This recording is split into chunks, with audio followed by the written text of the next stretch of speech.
Hi, I'm Christina Warren from Mashable.com, and today we are looking at the Blackberry Torch 9800.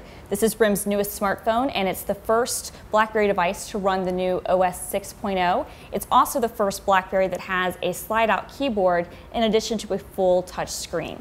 This is actually a pretty big deal for RIM. This is kind of their attempt to reignite their place in the smartphone market, which is right now largely dominated by Android and iOS-based phones. So let's take a look at the new inbox. If you connect your Twitter account or your Facebook account with the Blackberry, then you will see direct messages from Twitter or Facebook messages when those come through, and you can then reply to those direct messages using either the virtual keyboard or the built-in slider keyboard. It will send all those messages directly through the official Twitter account, which is a nice feature.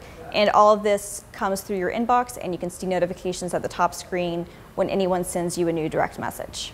The Blackberry device still has its standard array of included applications, and the Blackberry app world has been given a new overhaul. It's now a little bit easier to find and discover apps, and a bit easier to download. You can just kind of scroll through with your finger and find out more about an app, read reviews, and then decide if you want to take the plunge and either pay for it or download it if it's a free application. The built-in Twitter application and Facebook applications were actually developed by RIM, and the Twitter app is pretty nice. Historically, Blackberry has had a pretty terrible time handling Twitter, but the official Twitter app that RIM released earlier this year is really quite nice, and it's easy to kind of touch through. It's very touch friendly, or you can use the scroll pad right here if you're more comfortable using controls rather than the screen. On the browsing side, web video now looks a lot better on the Blackberry, which is typically an area the Blackberries did not work well at all. And as we can see from this YouTube page, it looks just like a regular YouTube page. And when we click watch video, it's actually going to open up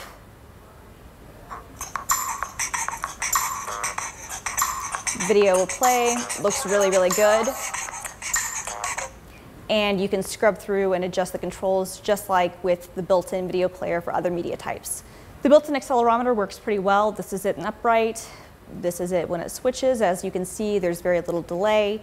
There is still a little more lag than what you would see on some of the newer Android devices, and certainly more lag than there is on the iPhone 4.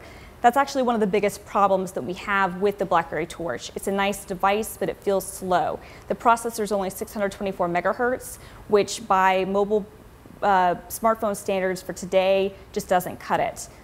So that's our thought. Why don't you let us know what you think of the Blackberry Torch in the comments on Mashable.com.